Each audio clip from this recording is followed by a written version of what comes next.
እንዴት አድርገን ሰላማችን እያጸናን ኢትዮጵያችን እያጠናከርን አገራችን ወደፊት እናስኪድ በሚለው ላይ ሐሳብ ሰጡኛላችሁ። ተወሰነ ሰው እጅ ሰጣለሁ።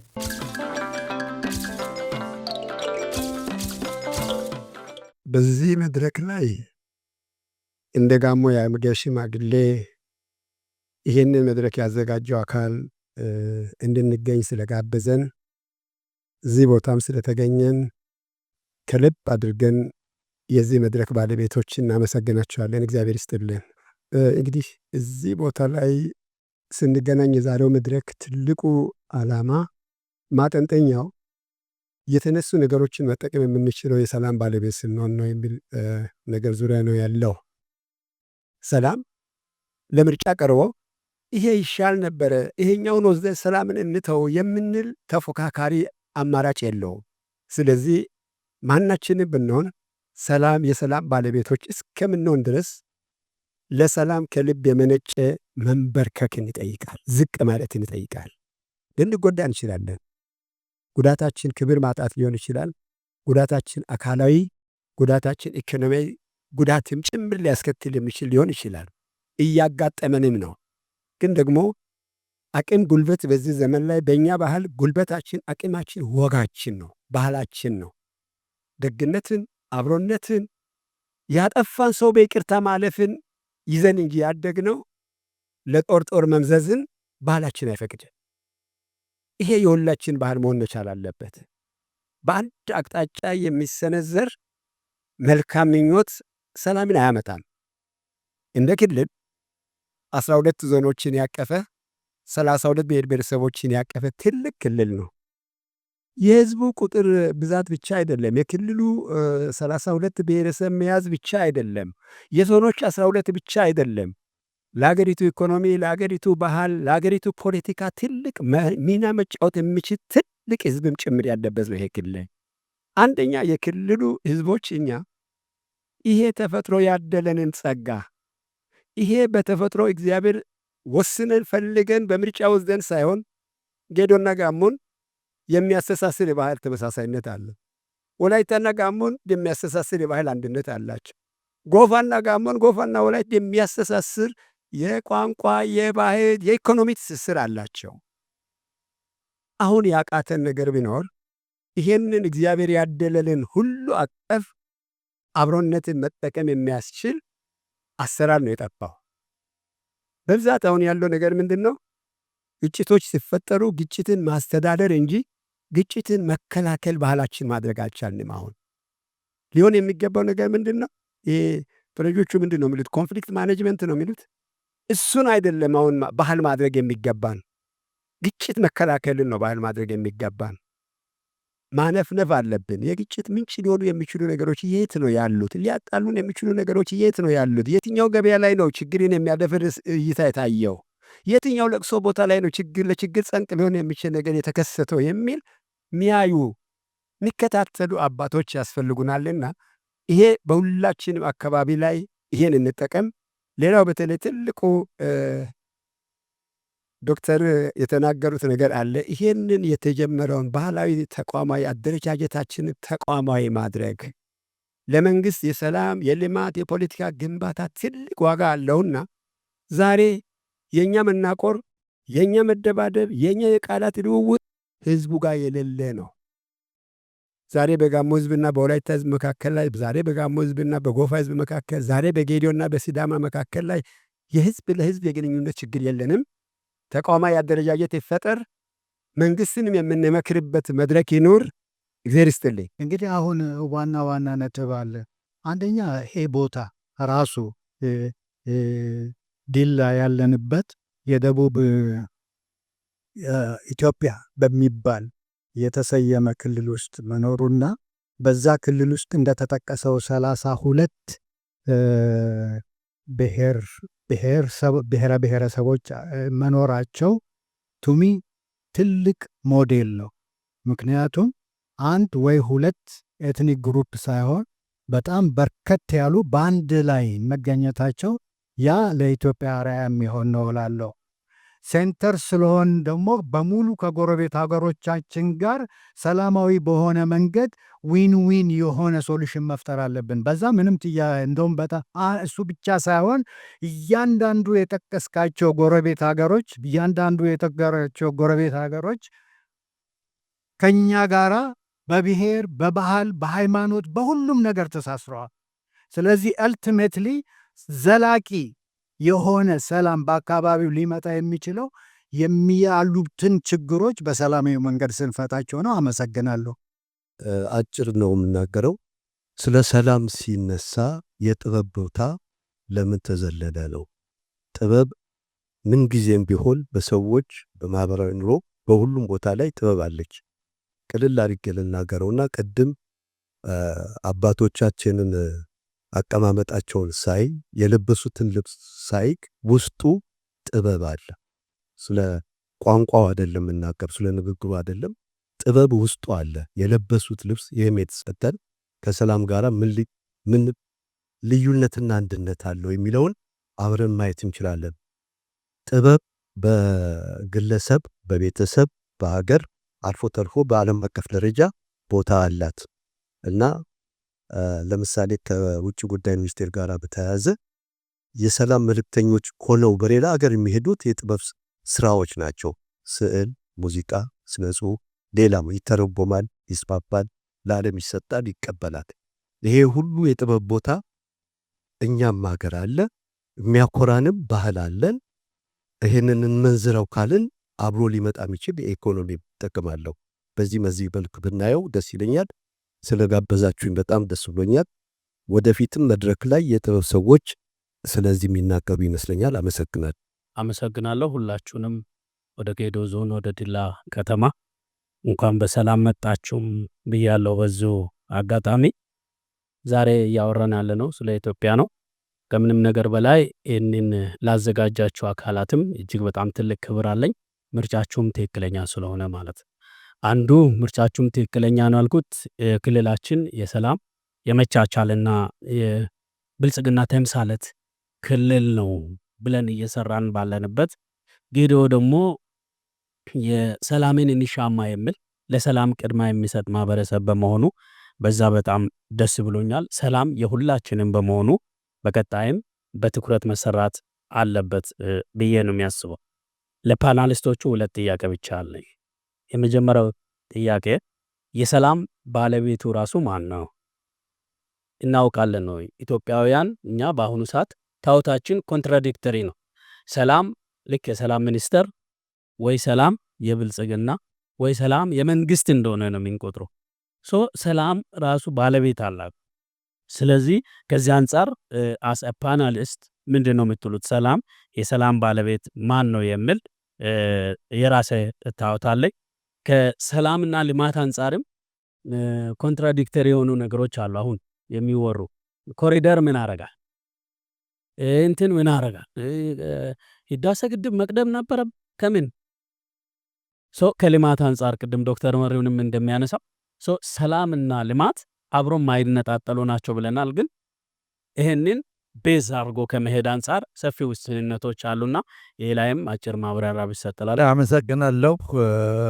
ምናልባት እኔና ኢትዮጵያ የምንተዋወቀው በስደት ነው። እኔ ከ30 ዓመት በላይ በውጭ ቆይታዬ ኢትዮጵያን ማቃት በውጭ በሚጻፍላት በሚነበብላት ሁኔታ ታሪኳን ነው እና ሁልጊዜ አንድ መነጋገሪያ አጀንዳ አለ። ትልቁ ችግር ኢትዮጵያውያን ኢትዮጵያን አያውቋትም የሚለው ነጥብ ነው እየተነሳ ያለው። ኢትዮጵያኖች ኢትዮጵያን ቢያውቋት ኑሮ በዓለም ሰላም ይሰፍን ነበረ የሚል አባባል አለ። እንደ መነሻ አድርገው የሚያወጡት ምንድን ነው? ኢትዮጵያ በአፍሪካ ትልቅ ቦታ ያላት ናት። ለምሳሌ በእያንዳንዱ አገር ውዝግብ ሲከሰት የኢትዮጵያ ሰላም አስከባሪ ኃይል እየሄዱ ለጎረቤት አገራቶችም ሆነ ችግር ለተከሰተበት ትልቅ መፍትሄ ያንጸባረቀች ኢትዮጵያ ናት በሰራዊቱ አማካይነት የሚል አባባል እየተጠቀሰ ነው ያለ። የዛ ሰላም ኃይል እየላከች ሰላም ለማስፈን በእያንዳንዱ በሱዳን፣ በደቡብ ሱዳን፣ በኮንጎ፣ በላይቤሪያ፣ በቡሩንዲ፣ በሁሉም ቦታ የኢትዮጵያ በሶማሊያ ሳይቀር እየሄደ ሰላም ያስከበረ ኃይል የኢትዮጵያ ኃይል ነው። ከዛ አልፎ ደግሞ ነቢዩ መሐመድ ሰለላሁ ዐለይሂ ወሰለም እንደ መጨረሻ መልእክተኝነታቸው ይህን ዓለም አቀፋዊ መልእክት ይዘው በመጡበት ሰዓት ላይ ቴክኖሎጂ አሳውቋቸው ሳይሆን ተከታዮቻቸው ለችግር ሲጋለጡ ሂዱ ወደ ሀበሻ የፍትህ የእውነት ምድር ፍትሐዊ ንጉሥ ያለባት ብሎ የሰየሟት ሀበሻን ነው። ለዛ ጥገና የሰጠች ለዛ መፍትሄ የሰጠች እንደ ንጉሥም እንደ ሀገርም የቀይ ባህር ጉዳይ በሰፊው እየተወሳ ነው። በአሁኑ ሰዓት ቀይ ባህር በኢትዮጵያ ቁጥጥር ስር በነበረበት ጊዜ ድረስ ሰላሙ መረጋጋቱ የሰፈነ ነበረ። ኢትዮጵያ ከዛ በመውጣቷ የሁሲዎቹም የባህር ወንበዴዎችም የመርከብ መደፈሮችም ተከሰተ። ስለዚህ ኢትዮጵያ ወደዛ አካባቢ ብትመለስ ሰላም ሊመጣ ይችላል የሚሉም ደግሞ አነጋጋሪ አጀንዳዎች ሆነዋል። አመሰግናለሁ። ያቀረቡት ነገር ትክክል ነው። በተለይ ከሰላም አኳያ ብዙ የዳኝነትና ሌሎች በግጭት ምክንያት የሚመጡ የእርስ በርስ ቂም እየያዘ ደም መፋሰስን ደም መመለስ እነዚህም ነገሮች በሙሉ ሲገታ የቆየ ጥሩ ሴት ነበር በብዙ ቦታ። እዚህ ጌዲዮ ላይ ያየነው ደግሞ በጣም ጥሩ ነው። ይህ ግጭት ሲያድግ ወደ ላይ ይሻገራል። ጦርነት ኢኮኖሚን ይበላል። ብዙዎቹ በአጭር ጊዜ ማደግ የቻሉ ሀገሮች ከጦርነት ራሳቸውን ስላራቁ ቻይናም ሌሎቹም ይነሳሉና እነዚህ በረጅም ዘመን ጦርነት ሲያስቀሩ ልማታቸው ማጥታቸው ይፈትጋል። እውነት ነው። የኔ ጥያቄ ለረዳት ፕሮፌሰር የማቀርበው ምንድን ነው? እነዚህ ባህላዊ እሴቶቻችን ስርዓት ናቸው። ሰው ሲያድግ እንደ ስርዓት ይዟቸው የሚያድጉ ናቸው። ከህፃነት ከልጅነት ጀምሮ የሀገራችን የፖለቲካ ችግርም የሆነ ያለው የኤሊቱ ላይ ያለው ችግር ነው። ብዙ ላይ ያለው ኤሊቱ ላይ ያለው ችግር ነው እና ይህንን ችግር ለመፍታት ተቋማዊ በሆነ መንገድ የሰላም ሁኔታ በደንብ ማደራጀትና መፍታት እንደሚቻል ሪኮመንድ ስታደርግ ሰምቻለሁ። ግን አሁን ባለበት ሁኔታ ይህንን ማህበራዊ እሴት ይህን ማህበራዊ እጅግ ትልቅና የሀገራችን ችግር በዘላቂ መንገድ ይፈታል ብዬ የማስበው አብሮን የሚዘልቅ አብሮን የሚያረጅ ሆኖ እንዲቀረጽ እያንዳንዱ የራሱን የችግር አፈታትና ባህላዊ የሆነ ሰላም መፍጠር እሴት ወደ ልጆቹ ወደ ወጣቶቹ እንዴት ማስረጽ እንደቻለው የሚለው ነው። ትልቅን የማክበር ትልቅን የማድመጥ የሃይማኖት አባትን የመስማት ባህል እንዲያድግ ምንድነው መሰራት ያለበት? ትምህርት ቤት ላይ ነው መጀመር ያለበት ወይስ በተለየ መንገድ መሰራት አለበት? ምን ያሳስባል? በንግግር እኮ ሰላም ያስፈልጋል፣ ሁሉም ይስማማል። ወደ ተግባር ሲመጣ ነው ትንሽ አለፍ ያለሽ ቃል ስንመላ ከዛ ለጥይር ይላል። ይህም እንዳይሆንና ጠው ሲሉት የያዘውን መሳሪያ እንኳን ጥሎሽ እንዲል ትንሽ ተጨማሪ ሀሳብ ትሰጥ ነው። ሁለተኛው የዶክተር ዘሩባቤል ያነሳው በጣም ጥሩ ነጥብ አለ። እዛም ላይ ያለኝ ምንድነው በተለይ የሁለቱ ውሃዎች ጉዳይ ሁለተኛው ላይ ነው አሁን ትልቁ ስራችንና እዚህ ስራ ላይ ያው ኦልሬዲ ያስፈልጋል የሚለው ላይ ምንም ዳውት የለም። በምን መንገድ የሚል የተለያዩ አማራጮች ዲዛይን ይደረጋሉ። እነዚህን አማራጮች ተግባራዊ በማድረግ ሂደት ላይ ልክ ግብፅን ኮሎናይዝድ አድርገን የነበረውን የእነሱን ስምምነት አፍርሰን ሌላ ማዕቀፍ አዘጋጅተና ተፈራርመን ቢጥማቸውም ባይጥማቸውም ወደ ተግባር ገብተናል። በዚህኛው ላይ በዛ መንገድ ለመሄድ ከሙሳል ቅድሚያ ለጎረቤቶች ሚሊዮች ፖሊሲ አለን የኛ እስካሁን የነበረው ያ ነው። አሁን ግሻሻለም ለጎረቤት ቅድሚያ መስጠት የሚለው የሚቀየር አይሆንም እና ጎረቤቶቻችን እንዴት ይመለከቱናል? አሁንም እነሱ ይተኙልና ብዬ ስለማላስብ በእኛ በኩል የዲፕሎማቲክ ስራችን በተለይ ሰው እዛ ኤሪያ ላይ ስለቆዩ በተለይ ይሄ የኢትዮጵያን እድገት የኢትዮጵያን ኃያልነት የኢትዮጵያን አንከር መሆን የማይፈልጉና ማዳከም የሚፈልጉ ስላሉ ትልልቅ ሀገሮች እዛ ላይ ቢሰራ ስራ ምን መሆን አለበት የሚል ትንሽ ተጨማሪ አስተያየት ስጥ ነው። እጅግ በጣም አመሰግናለሁ። ነገኒ ዱጉማ ኢትመራነ ኩኒ ባዬ በርባችተ ጀዳ ዮ ነገን እንጅራትን qotachuun bocachuun hin jiru deemuun hin jiru baay'ee nageenyi kun mari'adhaa dhunnee wal geennee mari'anne kun baay'ee barbaachisaadha. Nageenyi kun adhaa mootii borullee taalle itti fufuu qabna waan ta'eef abbaan gadaa abbootii gadaa wal ta'amtanii waan nagaarratti mari'achiisuun baay'ee barbaachisaa. Nageenyi nuu malee abbootii gadaatiif nagaa kana akkamitti buunyaa maanti nagaa kana balleessaa maanti nama walta buusa kan jedhu saniif oduu soba nama nagaa jiru nagaa qabu nageenyi hin jiru jedhanii sirkiin bilbilanii nama walta buusu. Kun ammoo nagaa jechuun jireenya jechuudha. Abbootiin gadaa nagaa buusuuf baay'ee barbaachisaa. Abbaan gadaa waan nagaa irratti hojjeta. Walii abbaa gadaa gadoo abbaa gadaa sidaamaa abbootii gadaa jiran muluun nagaa kana maanti balleessa kan jedhu odicha jechuudha. Lafa nagaa qabdu Tigiray akkana ta'anii Amaarti akkana ta'anii jedhanii oduu walta buusanii nageenyi kun abbootiin gadaa jaarsi biyya abbootii amantaa nagaa kana dhaabuu qabna. Nageenyi waan nu barbaachisu ta'eef marii adda irra maraanne kun addaa muti borul akkatti fufu jedha. Nagaa kana nutti ijaara. Nagaa kana nutti dhaaba akka abbootii gadaatti abbaan gadaa waan nagaa fedhuuf waan waaqa irra kadhatuuf nageenyi barbaachisaa.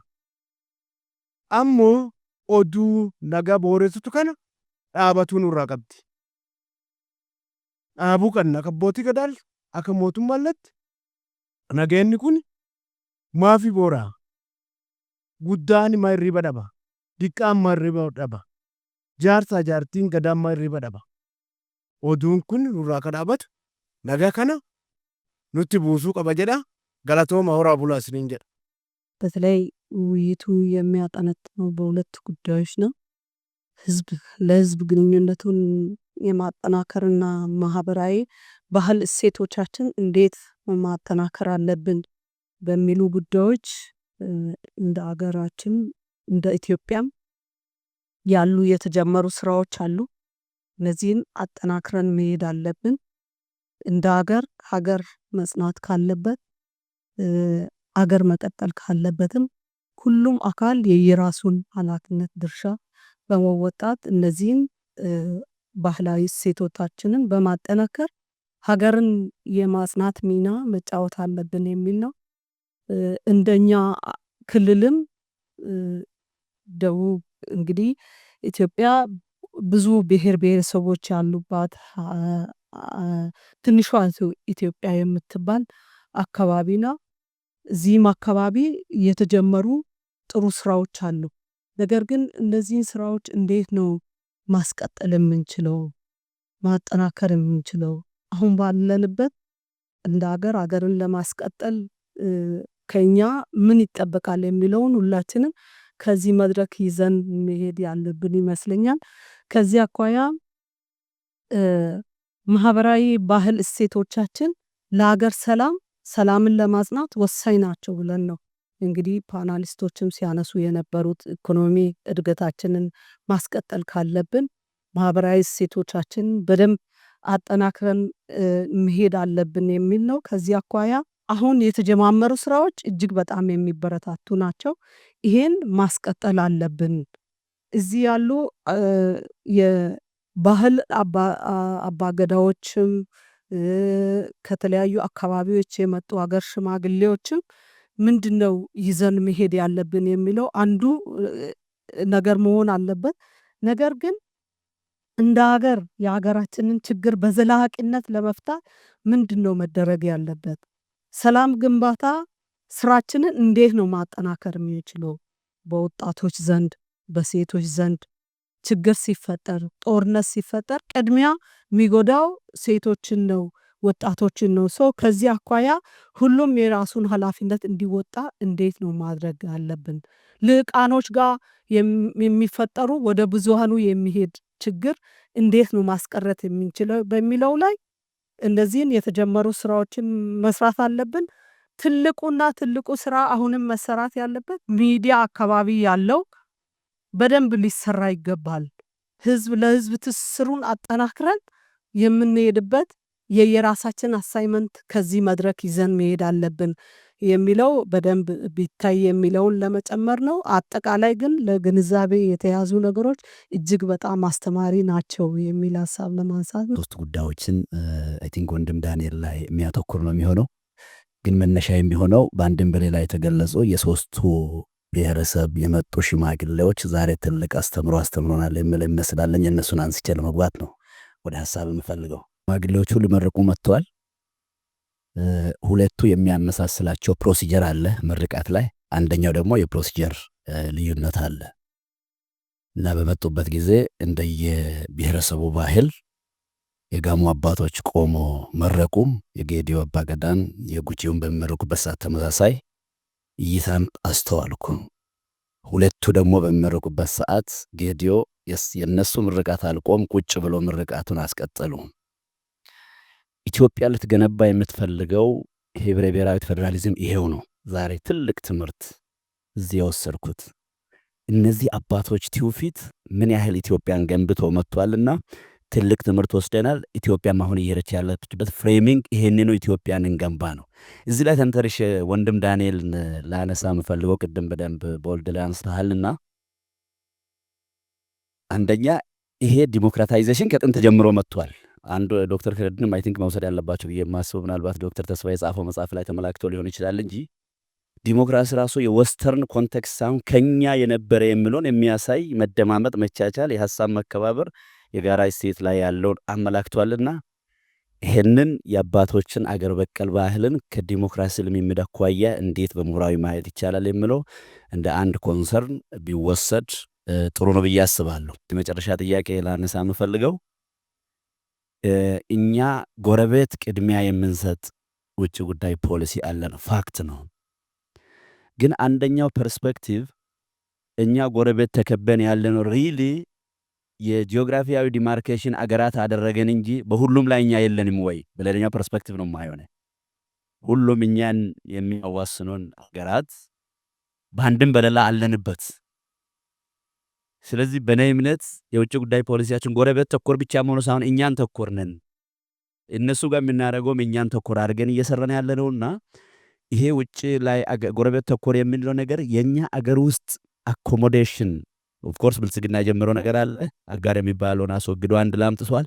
ይህም በምሁራዊ እይታ በውጭ ጉዳይና በዲፕሎማሲ ፖሊሲያችንም አርቲኩሌት አድርጎ ከመሄድ አኳያ እንዴት ነው የሚታየው የምለውን ነገር ለማንሳት ያክል ነው። እጅግ አመሰግናለሁ። ሰላም ለልማት፣ ሰላም ለእድገት፣ ሰላም ለብልጽግና፣ ሰላም ጠንካራ ሀገር ለመፍጠር ምን ያህል ወሳኝ እንደሆነ ለመረዳት ችለናል ማለት ነው ዛሬ።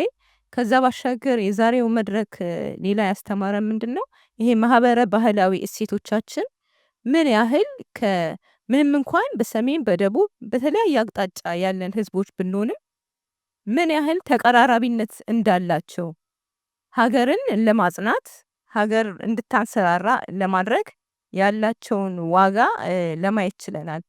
ከተለያየ ብሔረሰብ የመጡ ናቸው አባቶቻችን ሁላችሁም ስታነሱ እንደነበረ፣ ግን እንዴት ወደ አንድ ለመምጣት ወደ አንድ እንደመጡ አይተናል ማለት ነው በቀላሉ። ስለዚህ እንደዚህ ያሉ ማህበረ ባህላዊ እሴቶቻችንን መቀመር መቻል አለብን ብዬ አስባለሁኝ። ለስራ ጉዳይ ወደ ማዕከላዊ ኢትዮጵያ አካባቢ ተጉዤ ነበርና እዛ አካባቢ ያየሁት በጣም በሚገርም ሁኔታ በመደበኛ ፍርድ ቤቶች ለረጅም ዓመታት ሲንከባለሉ የነበሩ ጉዳዮች ነገር ግን በዚህ በሽምግልና ሂደት በጣም ባጠረ ጊዜ የወንጀል ጉዳዮችን፣ የፍትሐ ብሔር ጉዳዮችን፣ ኢቭን የመንግስት ዕዳ የሚመለስባቸው ሁኔታዎች እንዳሉና ያም በአካባቢው ማህበረሰብ በሰላም አብሮ ለመኖር እድል እንደፈጠረ አይቻለሁ። በትውልድ አእምሮ ውስጥ ሰላምን ለማጽናት ካስፈለገ እነዚህ ባህላዊ እሴቶቻችን ታች ትምህርት ቤት ውስጥ እንዲተገበር የትምህርት ስርዓታችን የካሪኩለማችን አካል እንዲሆን የተጀመሩ ስራዎች አሉ። ግን እነዚህም ተግባራዊ እንዲደረጉ ሁሉም የሚመለከተው አካል ኃላፊነቱን ቢወጣስ ብዬ አስባለሁ። ሌላው ቅድም ሲነሳ እንደነበረ ሶሻል ሚዲያውን የተረሳበት ሁኔታ ነው ያለው ብዬ አስባለሁ። እንደዚህ አይኑ ውብ የሆኑ ባህሎቻችንን ስራዬ ተብሎ ሆን ተብሎ በእነዚህ ተደራሽ እንዲሆን ለሁሉም ማህበረሰብ ሶሻል ሚዲያ ላይ የሚሰራበት ሁኔታ ቢኖር ብዬ ነው ማስበው። እሺ፣ አመሰግናለሁ። በቅድሚያ ይህንን ፕሮግራም ላዘጋጁት ለኢትዮጵያ ፕሬስ ድርጅት እንዲሁም ለሰላም ሚኒስቴር እንዲሁም ለደቡብ ኢትዮጵያ ክልል ለጌዲዮ ዞን ለዲላ ከተማ እጅግ ትልቅ ምስጋናና ክብር አለኝ። የሰላም ጉዳይ በተደጋጋሚ የሚነሳ ነው። ሁሉም ሰላም ይላል፣ ሁሉም ሰላም ይፈልጋል። ሰላም ጩኸቱ በጣም ይበዛል፣ ይበረታል። አሁን ይህንን ወቅታዊ ሀገራዊ ጉዳይ ላይ ደግሞ እንደዚህ አይነት መድረኮች በስፋት መቀጠላቸው ለሰላም የምናደርገውን ትግል በጣም የሚደግፍ ነው። ባለፈው ሳምንት የተጠናከረ አፕዴት የሆነ ከረንት የሆነ በአማርኛ ምንድን ነው የምንለው ሌተስት የሆነ ወቅታዊ የሆነ መረጃ ብነግራችሁ፣ ህዝብ ተወካዮች እንግዲህ ከህዝብ ጋር እንወያያለን። አባላት ህዝባቸውን አወያይቶ ሲመጡ ጥያቄዎች ይሰበሰባሉ። ከእነዚህ ጥያቄዎች ውስጥ ለምሳሌ ለእኛ ቋሚ ኮሚቴ የቀረበ ወደ 174 ጥያቄዎች መጥተዋል። በተቋማት የሚላኩ ናቸው። እንግዲህ ከነዚህ ውስጥ 87ቱ ሰላም የሚመለከቱ ጥያቄዎች ናቸው የቀረቡት። ሰላም የኢትዮጵያ ቁልፍ ኢሹ እየሆነ ነው የመጣው። ይሄ ደግሞ ምንድን ነው? በተለይ ከፍተኛው የህብረተሰብ ክፍል ወጣት በሆነበት ሀገር ሰላምን ማጽናት ካልቻል እድገታችን፣ ልማታችንን ማረጋገጥ አንችልም። ምና ልማትን ኢትዮጵያ ማግኘት አንችልም። ግጭትን መፍታት ብቻ ሳይሆን ቅድም አንስተዋል ተሳታፊዎች፣ ግጭትን ቀድሞ ከመከላከል ግጭት ከተከሰተ በኋላ ደግሞ በዊን ዊን አሸናፊ በሚያደርግ መልኩ ቪዲዮ ላይ የቀረበው የጌዲዮ የግጭት አፈታት ስርዓት በጣም ደስ የሚል አስተማሪ ነው ሆኖ ነው ያገኘሁት። ሁለቱንም አሸናፊ አድርገው የላኩት። ስለዚህ እንደዚህ አይነት እሴቶች በትምህርት ቤት ደረጃ ካሪኩለም ተቀርጾላቸው በስነ ስርዓት በየአካባቢው ያሉት መበርካትና መውጣት አለባቸው እና ትልቅ ትምህርት የወሰድንባቸው ናቸው። እነዚህ መቀጠል መቻል አለባቸው። ስለዚህ ዘቦቶም ላይን ምንድን ነው ሀገር በቀል እሴቶችና እውቀቶችን አጠናክረን ለዘላቂ ሰላም መጠቀም መቻል አለብን። መንግስት በበኩሉ ትልቅ ጥረት እያደረገ ነው። ዋናዎቹ የተወሰኑትን ባነሳ የሽግግር ፍትህ ተቋቁሟል። የተበደለው ቂም ያለበት ቂሙን እንዲተው፣ ሰብአዊ መብት ጥሰት ያደረገ በህግ እንዲጠየቅ፣ መታረም ያለበት መስተካከል ያለበት እንዲስተካከል የሽግግር ፍትህ ተቋቁሞ እየተሰራ ነው። ያንን ደግሞ እኛ እንደ ምክር ቤትም እያገዝን እየደገፍን እየሄድን ሰላማችን እንዲመጣ የበኩላችን ጥረት እያደረግን ነው። ማክሲመም ድጋፍ እናደርጋለን።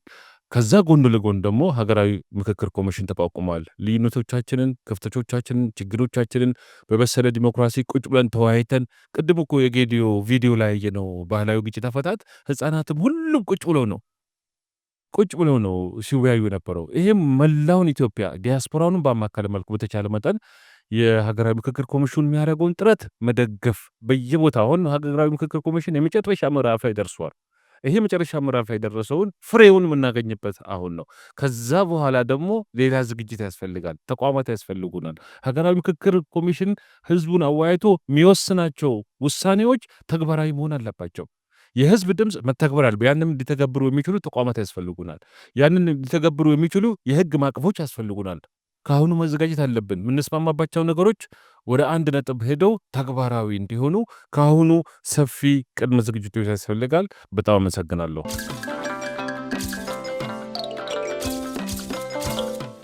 ሶስት ነገሮች ላይ ሪፍሌክት እንዳደረግ ይሁን። የመጀመሪያው የባህር ተደራሽነት ጥያቄ በተመለከተ የተሰነዘረ ጥያቄ አለ። የኢትዮጵያ የባህር ተደራሽነት ወይም አክሰስ ቱ ዘ ሲ ፍላጎት በአንድ ቦታ የሚታጠር አይደለም። በአንድ ባህር የሚታጠር አይደለም። በአንድ ስፔሲፊክ ቦታ የሚታጠር አይደለም። የተለያዩ ነገሮች ይባላሉ፣ ያው እንሰማለን። ግን ከውጭ ግንኙነት ስራችን አኳያ የእኛ ጥያቄ የሀገራችንን ብዝሃነትን ያካተተ የባህር ተደራሽነት ነው እንጂ ምንድነው ቀይ ባህር ብቻ በቂ ሆነ አይደለም ለኢትዮጵያ። የኢትዮጵያ የማደግ አቅም ኢትዮጵያ መድረስ የምትችልበት ማማ በአንድ ባህር የሚገታ አይደለም። ስለዚህ አንድ ቦታ ላይ የተንጠለጠለ እንዳልሆነ ልናገር። የመጀመሪያው ሁለተኛው ወንድሜ የሚጠየቀኝ ቀጠናዊኛ ነው። ያው እነሱ ጋርም ቢሆን እኛ አለን የሚባለው ነገር እውነት ነው። ከጎረቤቶቻችን ጋር ባህል፣ ህዝቦች ብዙ ነገር ነው የምንጋራው። በተለይ እንግዲህ ድንበር አካባቢ ስንሄድ እንግዲህ መለየት ሁሉ አይቻልም። የድንበር ምልክቶቹ ችካሎቹን በተለያየ ስራ አጋጣሚ የማየት እድሉ ነበረኝ። ብዙዎቹ ያሉት አንድ ኮሚኒቲ ወይ እርሻ ቦታ ላይ ነው ወይ የሆነ እንትን ያለው። ስለዚህ መለየት አይቻልም። ይህን ስንናገር ምንድነው ጎረቤት ተኮርም ሲሆን ዋናው ዓላማው እሱ ነው። ማለት የሀገራችን ሰላም ለቀጠናው ይተርፋል፣ የቀጠናው ሰላም ለሀገራችን ይተርፋል። የቀጠናው እድገት ለሀገራችን ከፍተኛ አስተዋጽኦ አለው። የሀገራችን ደግሞ ወደፊት መጓዝ ለቀጠናውም ይተርፋል።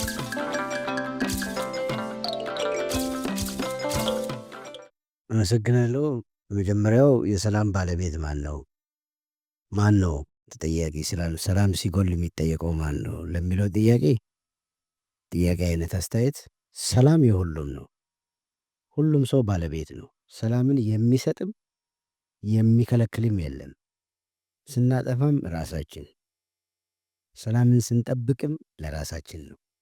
ሰላም እንዲጎል ብለን ስናስብም ወደ ትግበራው ከመግባታችን ገና ጭንቅላታችን ላይ ስናመጣም የችግር ቀማሽ እንሆናለን ብለን ማቀዳችንን ነው አፕሩቭ ማድረግ ያለብን። ሰላም አንድ ቦታ ላይ የለም ማለት ሌላ ቦታ ላይ ሰላም ይሆናል ማለት አይደለም። በተለይ በአንድ ኮሚኒቲ እንደኛ ክልል አንዱ ዞን ላይ ሰላም ሲታጣ ቀሪ ዞኖች ላይ ሰላም ይሆናል ብሎ ማሰብ ዘበት ነው፣ አይሆንም። ሁሉም ጋር ይነሳል። ይሄ ኢትዮጵያ ላይም ያለ ነው። ቢኮዝ እኛ ክልላችንን የምናስበው ትንሽዬዋ ኢትዮጵያ ናት ብለን ነው የምናስበው። ስለዚህ እኛ ክልል ላይ የሚነሳ ችግር ለኢትዮጵያም የሚተርፍ ነው ብለን ነው የምንወስደው። ስለዚህ ኢትዮጵያ በአጠቃላይ የሰላም ባለቤት ነው። የሰላም ባለቤት መንግስትም አይደለም፣ የሰላም ባለቤት ፓርቲም አይደለም። የሰላም ባለቤት እያንዳንዱ ዜጋ ነው። ከዚህ ጋር ኮኔክት አድርጌ ሁለተኛውን ለማየት ሰላምን በዚህ ደረጃ የምናይ ከሆነ ልማትን ሰላም ካለ ልማት አለ ብለን የምንወስድ ከሆነ ልማት ማለት መረጋጋት ነው። ልማት ማለት ደስተኛ ህይወት ማስቀጠል ነው። ልማት ማለት ፍትሃዊ የሀብት ክፍፍል ነው። ልማት ማለት አንዱ ላይ ኤክስትራኦርዲነሪ በሆነ መንገድ መሄድ ሳይሆን ሁሉም በፍትሃዊ እይታ አንዱን የሚያይበት ነው ማለት ነው። ሰላም ያለው አካባቢ ልማት አለው። ልማት ካለው ጠንካራ የተቋም ግንባታ ይታይበታል። የእያንዳንዱ ተቋማት ግንባታ ተቋም ማንኛውንም ለተቋቋመበት ጉዳይ የግንባር ስጋ ሆኖ ችግሮችን የሚፈታ ችግሮች እንዳይከሰቱ የሚከላከል እናም ውጤት ማምጣት የሚችል ሆኖ ሲያበቃ ነው እንግዲህ የሰላምና የልማት ጉዳይ ተጠናክሮ ሊሄድ ይችላል ብለን ምን ዴሞክራሲም ከዚህ ጋር ይገናኛል። የዴሞክራሲ ተቋማት ተጠናክሮ መሄዱ ከሆነ የዴሞክራሲ ተቋማት ውጤታማ ሆኖ በተለይ በሀገረ መንግስት ግንባታና በብሔረ መንግስት ግንባታ ላይ ተጠናክሮ መስራት የሚችሉ ከሆነ ሰላማችን የጸና ነው የሚሆነው ማለት ነው። ሰላማችን የጸና ከሆነ ልማት በሽ ነው። ሀብት አላጣንም፣ ሪሶርስ አላጣንም፣ የሚሰራ ጉልበት አላጣንም፣ የሚሰራ ጭንቅላት አላጣንም። የህዝብ ቁጥር አንሶ አይደለም፣ የሀብት ቁጥር አንሶ አይደለም። የትም ብኬድ አክሮስ ዘ ካንትሪ በእኔ እምነት በክልላችን ከሆነ ከጫፍ ጫፍ ለአንዱ ብቻ የተሰጠ ሀብት የለም። በሚገርማችሁ ሁኔታ 32ቱም ብሔር ላይ ተመሳሳይ ሀብት አለን በበቂ ደረጃ። ስለዚህ ሰላሙን አጠንክሮ የያዘ ህዝብ ልማቱንም በዛው ደረጃ ማምጣት ይችላል የሚል እምነት ነው ያለኝ። አመሰግናለሁ።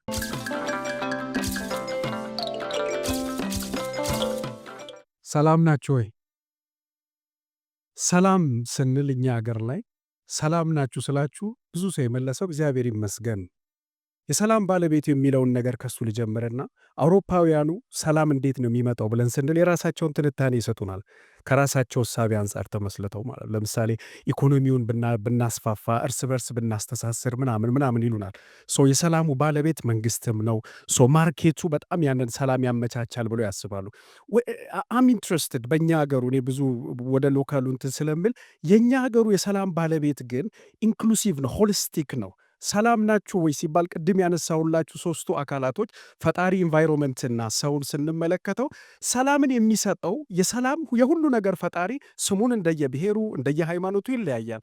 ግን የጋሞቹንም የኦሮሞቹንም የጌዲዎቹንም ለብቻ ለብቻ ብንጠይቃቸው የሚመልሱልን አንድ አይነት መልስ አለ። ፈጣሪ አለ ምድርን የፈጠረ ከዛ በኋላ ያንን ምድርን ሁሉ ከፈጠረ በኋላ ሰውን ምን አደረገው? የሰላም ጠባቂ አድርጎ አስቀመጠው። ሰላም ናችሁ ወይ ሲባል እግዚአብሔር ይመስገን ብለን ስንል እኛ ሰላሙን ያገኘነው ከእግዚአብሔር ነው። የሁሉ ነገር ጠባቂ እኛ ነን። በሀገራዊ እሴታችን የሰላም ባለቤቱ ሰው ነው። ሰው ማለት ደግሞ ይሄ ሀብታሙም ደሃውም ሁሉም ማለት ነው። የሰላም ባለቤቱ ሰው ነው የሚለው ነገር በጣም ጥልቅ ትንታኔ ያለው ወደ ውስጥ ገብተን ብንመለከተው ማለት ነው። አይ ቲንክ እዚህ ያሰባሰበን እኛም ስለ ሰላም ለማውራት ብቻ አይደለም። ቅድም ክቡር ሚኒስተር ዴታው ሲናገሩ ሰላም አለ ኢትዮጵያ ውስጥ። ኢትዮጵያ የሚያስፈልጋት ጽኑ ሰላም ነው፣ ኢንክሉሲቭ ሰላም ነው። እሱን እንዴት እናምጣው ብለን ስንል ቅድም ወዳልነው ነገር እንመጣለን።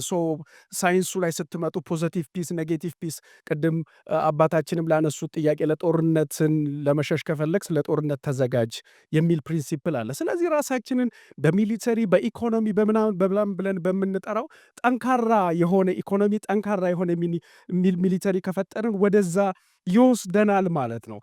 አንደኛው ውስጣዊ ሰላማችን፣ ውስጣዊ ጥንካሬ ለውጫዊ ጥንካሬያችን መገለጫ ነው። ጠንካራ ውስጣዊ አንድነት፣ ጠንካራ ኢኮኖሚ፣ ጠንካራ የእርስ በርስ ትስስር ካለን ውጭ ጉዳይ ላይ በቀላሉ ፈርተውን ይለቃሉ። ሩሲያን ተመልከቱ፣ እስራኤልን ተመልከቱ።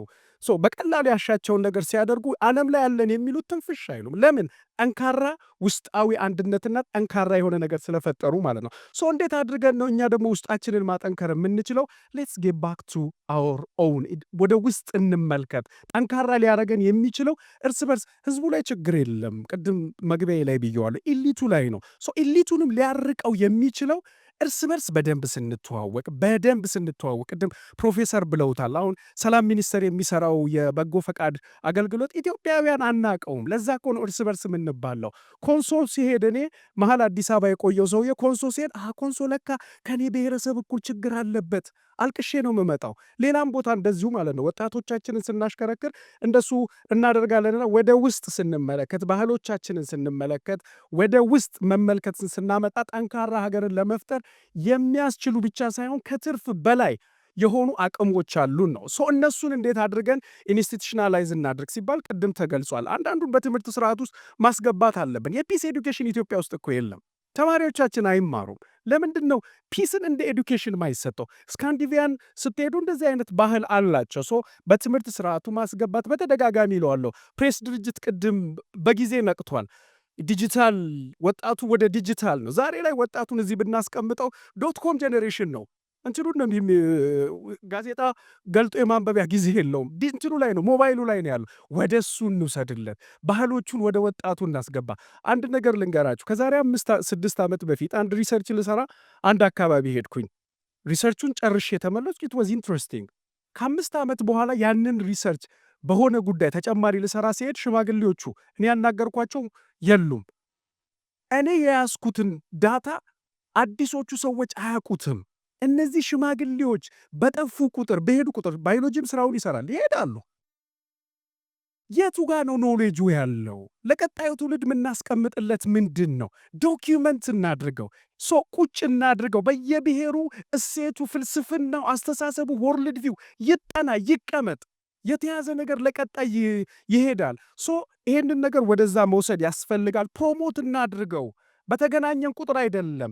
በጣም ጎልተው የወጡ የሚታወቁ ባህላዊ የግጭት አፈታት ስርዓቶች አሉ። ግን ደግሞ አንዳንድ ብሔረሰቦች፣ አንዳንድ አካባቢዎች ኢንትረስቲንግ የሆኑ በጣም ፋሲኔት የሚያደርጉ እሴቶች አሉ። ህዝብ ተወካዮች ምክር ቤት፣ ሰላም ሚኒስቴር እዚህ ላይ ሊሰራ ይገባል። ፕሮሞት ማድረግ። ሌላኛው ዲኮሎናይዝ ማድረግ። ደጋግሜ የምለው ዲኮሎናይዝ ብቻ አይደለም፣ ዲፖለቲሳይዝድ እናድርጋቸው። ባለፉት ዓመታት በኢህአዲግ ጊዜ የተደረገው ነገር ማንክደው ብሔር ብሔረሰቦች ራሳቸውን ማንነት አውጥተው ባህላቸውን ማንነታቸውን እንዲያስተዋውቁ መንገድ ተፈጥሯል። በዛው ልክ ባህላዊ ግጭት አፈታቶችም ራሳቸውን ፕሮሞት የሚያደርጉበት ነገር ተፈጥሯል።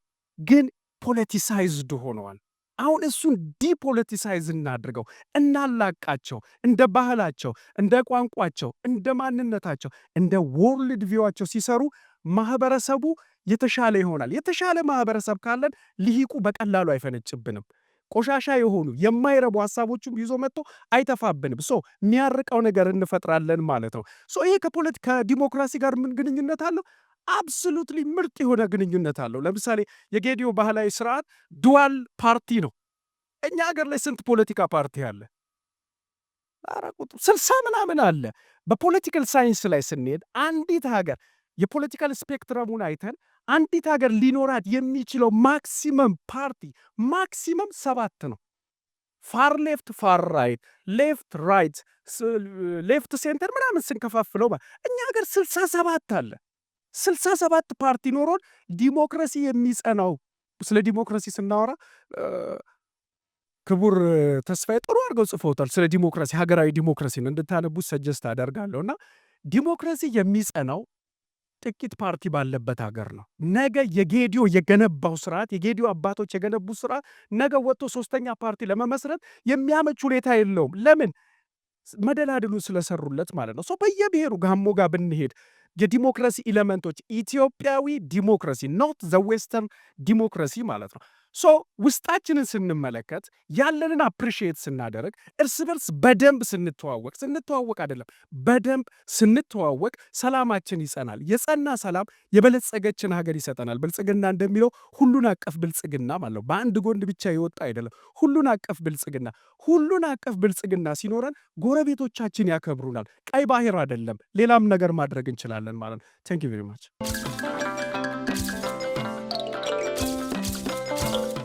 እጅግ አድርገን እናመሰግናለን። ብዙ ሀሳቦች ተንሸራሽረዋል። ስለ ኢትዮጵያ ተብሎ ከታላላቆቻችን ከምሁራን፣ ከምክር ቤት፣ ከክልል አመራሮች፣ ከውጭ ጉዳይ፣ የሀገር ውስጥ፣ ከስነ ጥበብ ብዙ ጥያቄ ተነስቷል። ብዙ ሀሳብ ተነስቷል። ሲደመር ሁሉም ለኢትዮጵያ ስለ ኢትዮጵያ ነው። ከትላንት የነበረን የእድሜ ልክ ያህል ሴራው አለቅ ብሎን ከሱ እየታገልን ነው፣ ግን ወደፊት እየሄድን ነው፣ እያሸነፍን ነው። ሁሉም ኢትዮጵያዊ ለሁሉም አስፈላጊ ነው። ተነጥለን እንቻለው አንችለው። የትኛው ብሔረሰብ ነው የትኛው ክልል ላይ ነው የሌላው አካባቢ ኢትዮጵያ የሌለበት? እስቲ ንገሩ። ምክንያቱም ሁላችንም በሁላችንም ቤት አለን። አንዳችን የሆነ ክልል ላይ ስንበዛ ሌላ ቦታ ሄደን አነስ አንድዬ እንዳንጣላ ነው። እዛ ስትነካ እዛ ስርስር አድርጎ ግምድምድ አድርጎ ጥልፍልፍ አድርጎ የተሰራነን እንደሚያምር ጥልፍ ማለት ነው። ስለዚህ ይሄኛውን ነክተን የሆነን ቦታ ነክተን ህብረ ብሔራዊነታችን ነክተን የሚሄድ የፖለቲካ ነገር ለኢትዮጵያ እንደማያዋጣ በቅርቡ ካያችሁ ሙፍቲ ያረፉ ቀን ኢትዮጵያውያን የመውሊድ ቀን የኢድ ቀን በዓል አላቸው። የጊፋታ ቀን ወይም የወዮ መስቀል ቀን በዓል አላቸው። የመስቀል ወይም የጥምቀት በዓል አለን። ሁሉም በየብቻው የሁለት እምነት በዓል አየሁን በቀደም ነው። ሁሉም ኢትዮጵያዊ with all ይሄ ህዝብ የሚደንቅ ህዝብ መሆኑን ያየሁት በእውነት ነው ብላችሁ ከፍ ማለት አብሮነት አንድነትን ሰብከን 1000 ዓመት መግዛት እንችላለን ማለት ነው። ኢትዮጵያ ነው መከፋፈል እንጀራ ያረገው ማንም ይሁን ማን ለጊዜው ይሆናል እንጂ የማያድር እንጀራ መሆኑን ኢትዮጵያ ራሷ ህዝቧ መስክሯል። ሁሉም ኢትዮጵያዊ ለኢትዮጵያዊ ማያስፈልግ የለም። ኢትዮጵያ እንዳንድ መርከብ ናት። አንዳችን ጋር ቀዳዳ ካለ መርከቡ እንደሚሰምተው ነው።